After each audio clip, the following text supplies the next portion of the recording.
बिस्मिल्लाहिर्रहमानिर्रहीम। अस्सलाम वालेकुम दोस्तों, आप डकार लेना चाह रहे होते हैं तो मुंह में गैर हजम शुदा खाना या मैदे का पानी मुंह में आ जाता है और कभी खाना खाने के बाद सीने में जलन शुरू हो जाती है। इसी तरह कुछ लोगों में खाना खाने के बाद मैदे में गैस की वजह से दर्द शुरू हो जाती है या बहुत ज्यादा डकार आना शुरू हो जाते हैं। और वो पेशेंट जिनको हाइटिस हर्निया का प्रॉब्लम होता है तो ऐसे पेशेंट को लजीटा एडवांस सस्पेंशन या टैबलेट का इस्तेमाल जरूर करना चाहिए। लजीटा एडवांस सस्पेंशन और टैबलेट की बच्चों में और बड़ों में राइट डोज क्या होगी? क्या प्रेग्नेंट खवातीन लजीटा एडवांस इस्तेमाल कर सकती हैं? ये सब कुछ आज की वीडियो में शामिल है। मैं हूं आपका pharmacist doctor AH Mandal and welcome to my YouTube channel.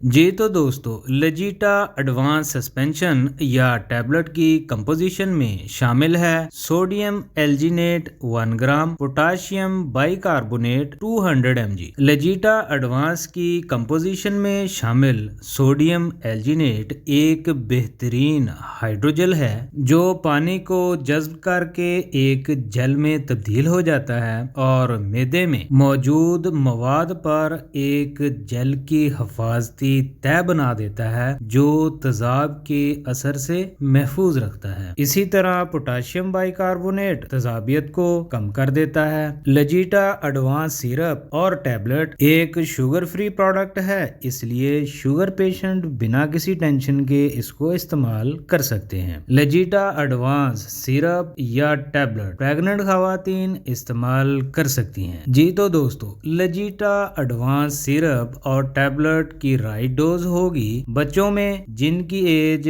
6 से 12 साल के दरमियान है। लजीटा एडवांस टैबलेट की डोज होगी 1 टैबलेट रात को खाना खाने के बाद चबा कर खाएं और बड़ों में 2 टैबलेट रात को खाना खाने के बाद चबा कर खाएं। लजीटा एडवांस सस्पेंशन की बच्चों में राइट डोज होगी जिनकी एज 2 से 12 साल तक हो 1 टीस्पून रात को खाना खाने के बाद और बड़ों में 2 टीस्पून रात को खाना खाने के बाद। जी तो दोस्तों, वीडियो अगर अच्छी लगी है तो कमेंट कर दें, मेरे चैनल को सब्सक्राइब कर दें। अब मिलते हैं नेक्स्ट वीडियो में।